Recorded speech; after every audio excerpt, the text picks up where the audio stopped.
let's talk about freedom of religion as a property right. So I'm just gonna, when I tried to do this with freedom of speech, I realized that my notes were crappy and I ended up being all over the place. So I'm actually gonna do this one by one, because freedom of religion is special, like the freedom of speech, wherein it actually, it's an application of property rights from all four kinds of property, being your real property, personal property, your property of body, and your property of mind.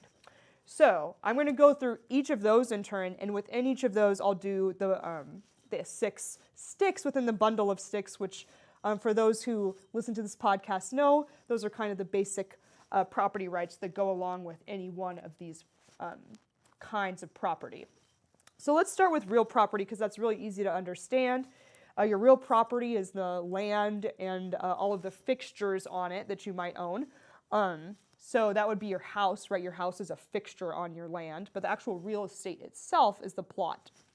And so in terms of freedom of religion, if a church or if a community that, of believers goes in and buys a plot of land, they can build a church on there. And within that church, they can practice their religion however they want. And that is part of the right to possess your real property, the right to control your real property, and the right to enjoy it, right? So you can enjoy it in terms of having, if it's a Catholic church, you can enjoy it in terms of having a mass service, or maybe just, even if it's not a mass service, maybe it's a baptism or a wedding or something like that. But you can be enjoying that real property and using it for religious purposes. It's somewhat of an exclusionary right. As you've seen, there are some religions that actually do exclude from who is allowed to be participants in it. Let's see, cults, I don't know. Some people would not even consider those a religion. But there is a bit of an exclusionary aspect to it. If you're a group of people and you decide that on this real property where we have our church building, we really only want true believers to come in, and we have some kind of test that shows that you're a true believer or something. So in that instance, part of your freedom of religion is actually excluding people from other religious services or practices that you might be providing. The right to destroy and the right to convey, in terms of real property, this is just kind of, if you own a church on your own property, obviously you couldn't just do something like get an insurance policy and then commit arson or something like that. But if you wanted to destroy the church that's on your real property, you're within all your rights to do so. Especially one of the easiest ways to think about that is if you wanted to destroy it and then rebuild it, like do a complete remodel of the church, you have every right to destroy the church as it exists and rebuild it from the ground up. And same thing, even if you want to sell your church, even if you've always used it as a church, but you just want to get rid of the building, we actually have a nightclub, which obviously is not operating right now, but we had a nightclub in Denver. We'll see if it still exists after all of this goes down. That was called The Church. And it really is just a former church that has been converted into a nightclub because the owner sold it. So that is your freedom of religion in terms of real property.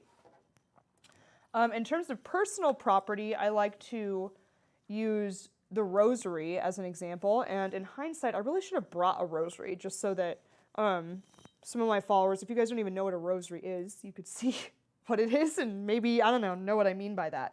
But essentially a rosary is, I was about to say a piece of jewelry, but that's really not what it is. It's more, it's a ring of beads arranged in such a manner where you use it to kind of mark what prayer you're on, and certain beads indicate that you're going to do a certain prayer, and you pray the whole thing all the way through, all the way around. And usually they're in really nice beads. Like I got one from Rome that's just beautiful. And I also have one I basically have one from every big moment in my life. I'll buy a rosary. So a rosary is my personal property. And in terms of my freedom of religion there, the right to possess it just means that no one could steal my rosary. This would be the same thing of Like if you're a Buddhist and you have a statue of Buddha in your home, if someone steals that, it's not only that they're violating your personal property, but they're really infringing on your freedom of religion because they're taking away and stealing from you something that you use to practice your religion. So that would be a violation of your right to possess. Your right to control it and enjoy it, in terms of a rosary, is just to pray with it. That's what it means. Same thing, like I said again, if Buddha is your flavor, then then maybe you're like bowing down to Buddha or whatever, but that's your right to enjoy it. Maybe you're lighting incense or some mess in front of it, but that's your right to enjoy it, to control it, all of that. The right to exclude from personal property is really just your right against theft, which I talked about in terms of the right to possess. The right to destroy and convey. Again, I wouldn't do it because personally I would find it to be a little bit sacrilegious. But if I wanted to destroy my rosary, that is fully within my rights to do so. I mean, I could take a hammer to it. And in terms of my property and my freedom of religion, that's fully within my own rights to destroy something that I use for my practice of religion. And to convey it, I mean, people sell religious artifacts and religious goods all the time. So that's how that relates to this. Let's move on to some more fun ones. So for property of body, as you recall, for those who might not have heard my podcast before, property of body is a property right that I posit exists, which is essentially that because you own your body, you also have property rights in it, the same way you have property rights in any of your personal possessions or in your home. And the same thing for your mind, which I'll get to later. But in terms of your freedom of religion for your property of body, as we've discussed with the property of body and other rights, you're always possessing your body. You can't not, right? So that's just a matter of in terms of, because you possess your body, that gives you sort of the right to do with it what you will, including being a part of religious practices. So that gets into some of the right to control, the right to enjoy. So after, like when we go to Mass, or when one goes to Mass, there's all these rituals we do. And a lot of people think we're kind of crazy, right? I mean, I know people think Catholics are crazy. But in any event, the fact that I decide to kneel at certain times of the Mass, or that I would genuflect before I get into a pew, or even that I would light a candle on behalf of maybe someone who passed away in the chapel, or I would stay there and pray a rosary. It's like these are all choices that I'm making with my body. And it's the same thing with the right to enjoy, really.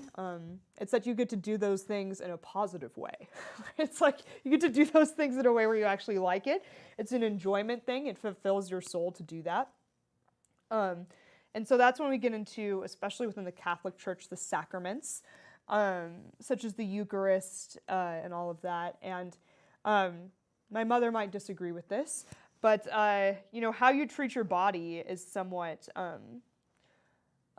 almost a religious way of approaching property of body, because Christ says that your body is a temple, right? And some people take that as, you should never get any tattoos, you should never get any piercings, you should never do anything like that.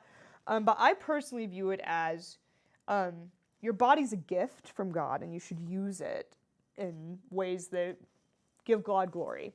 And so I have a tattoo on my back here that is a quote from Corinthians, and it is in German. That's a really long story. But I bring it up because in some ways this is me sort of destroying a part of my body, but it's for the sake of my religion. So it's the right to destroy my body in a religious service, or in the service of a religion. And I think that this makes sense. Some religious rituals actually can be pretty brutal, and they have been going back. I think that part of the issue with the right to destroy one's body in the religious sense is that so often it's not your own individual body that's being destroyed by the religious institution, right? We have all these horrors from ancient history or whatever of people sacrificing virgins to gods, or, even today we still have really brutal things going on in the world, like female genital mutilation that's done in the name of God. And so I want to make clear that your property of body does not extend to somebody else. So you do not have religious freedom to destroy someone else's property of body to fulfill your own religious goals. And it's the same thing with the right to enjoy. That only goes so far as in you're not impeding on someone else's property rights. So you can't just say, I want to enjoy my religion so much that what I'm going to do is just, I don't know, part of my religion, or I just am going to start making up things and call them religious sacraments, something like that. But maybe it just involves arson or something, So that's kind of a limit on where the enjoyment of your property of body can go in terms of religion. But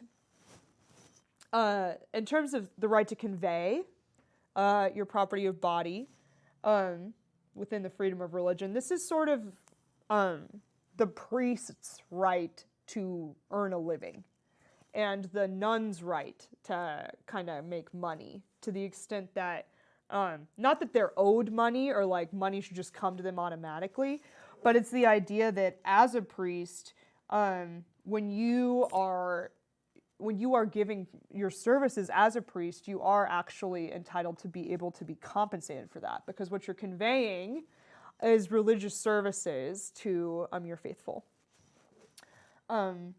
So yeah, I just think that that covers property of body pretty well. The right to exclude in terms of freedom of religion, this is sort of, in terms of your property of body, this is sort of when we get into part of the problems I have with Sharia law. Because under Sharia law, that religious institution, or whatever you want to call it, in effect forces women to cover their face when they're in public, and for religious reasons. And to me, this is a violation of your right to exclude from your body, because no one should be forcing you to cover your face. That's your body. You get to dress it how you want.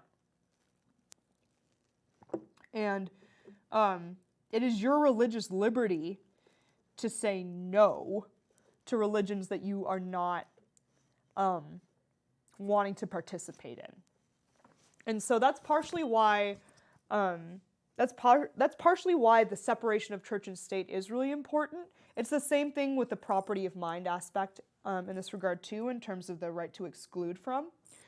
But no one can impose, or rather, they can, but they would be violating their your rights if they did impose, mandatory behaviors, actions, garments, yada yada, for the sake of their religion. Because you can say, no, that's not my religion though, and I have the right to exclude you from my body, especially as it comes to religious matters.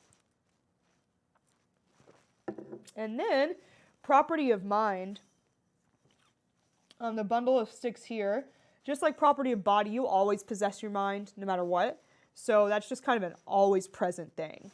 But with the right to control here, this is what I talked about when I discussed property of mind briefly, but the right to control in terms of the freedom of religion is the right to, within your own consciousness, come to your own conclusions regarding your spirituality, your, eternal life or lack thereof, your morality, all of that. That's your property of mind, your right to control your property of mind, and that's where that aspect of freedom of religion comes from. the right to exclude from. This is kind of what I was starting to get to in property of body, right?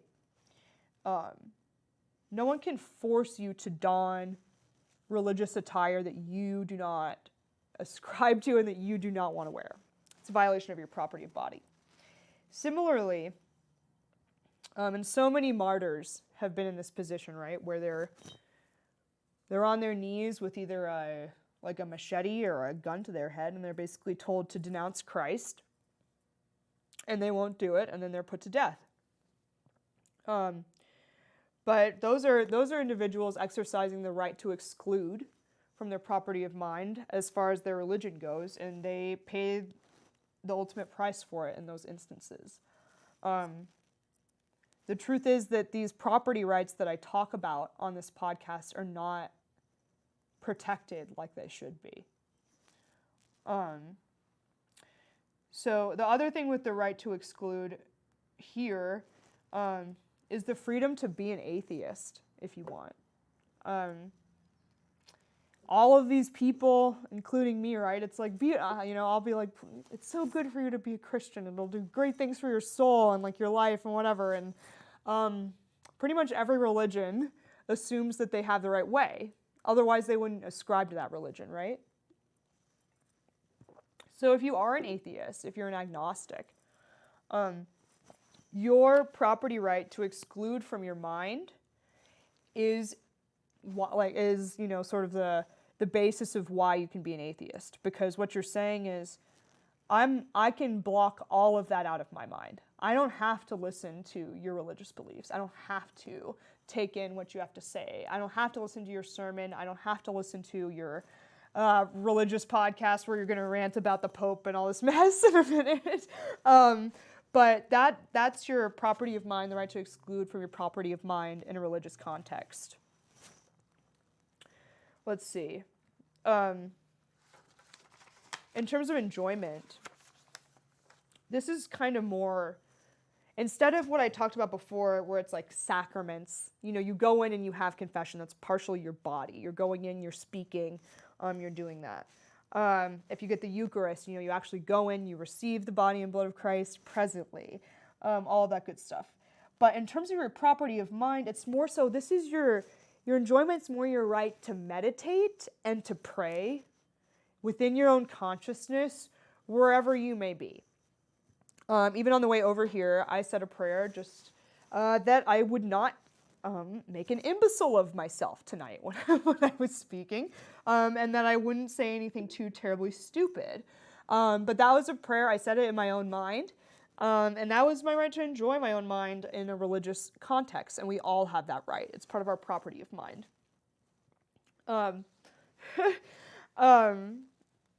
So the right to destroy, in terms of your property of mind and religion, this is sort of what I was dabbling with talking about cults, but I'll get into a little bit. But the whole idea here is you have the right to destroy your mind with really bizarre religious ideas if you want. Like there's some religions that, there's some of the nicest people that I've ever met, but like when I dig into their religious beliefs, I'm just like, whoa.